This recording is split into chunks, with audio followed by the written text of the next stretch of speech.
এটি একটি ভয়ানক দুধ উৎপাদন কেন্দ্র।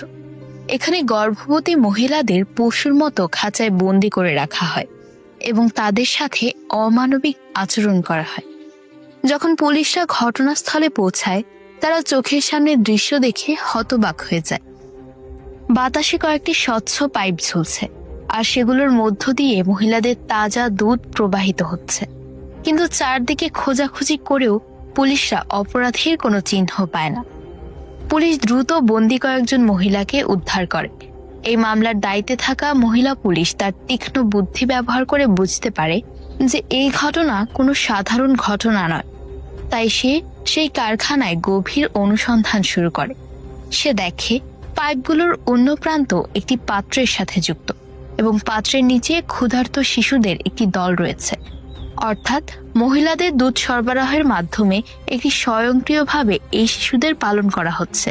যদিও অপরাধীদের উদ্দেশ্য এখনো অস্পষ্ট, এই মহিলা পুলিশ নিশ্চিত যে অপরাধী ব্যক্তি নিশ্চয়ই মানসিকভাবে বিকৃত।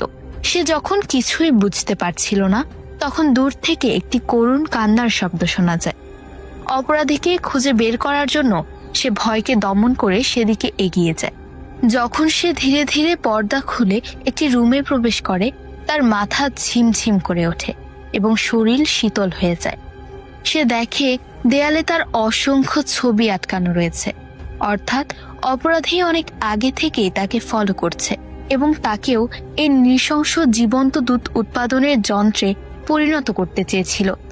বিপদ অনুভব করে সে সাহায্যের জন্য চিৎকার করার আগেই একটি ধারালো ছুরি তার গলার দিকে ছুটে আসে। এমন সময় তার মনে তার অতীতের ছবিগুলো ভেসে ওঠে। তার দীর্ঘ কর্মজীবনে এমন অসংখ্য পাচার হওয়া মহিলাকে উদ্ধার করেছে, আর এই কারণেই মানব পাচারকারীরা তাকে এত ঘৃণা করে। কিন্তু সে সহজে হার মানার পাত্র নয়। তাই সে শেষ মুহূর্তে তার পিস্তল বের করে গুলি চালায়। গুলিটি বিদ্যুতের গতিতে ছুটে গিয়ে পাচারকারীর বুক ভেদ করে। এই অপরাধী যে অসংখ্য মহিলার জীবনে দুর্ভোগ এনেছিল, সে শেষ পর্যন্ত ন্যায্য বিচারের গুলিতে তার প্রাপ্য শাস্তি পেয়ে যায়, আর এর মাধ্যমেই তার অপরাধময় জীবনের সমাপ্তি ঘটে। এই ভিডিওটি ভালো লাগলে ভিডিওটিতে লাইক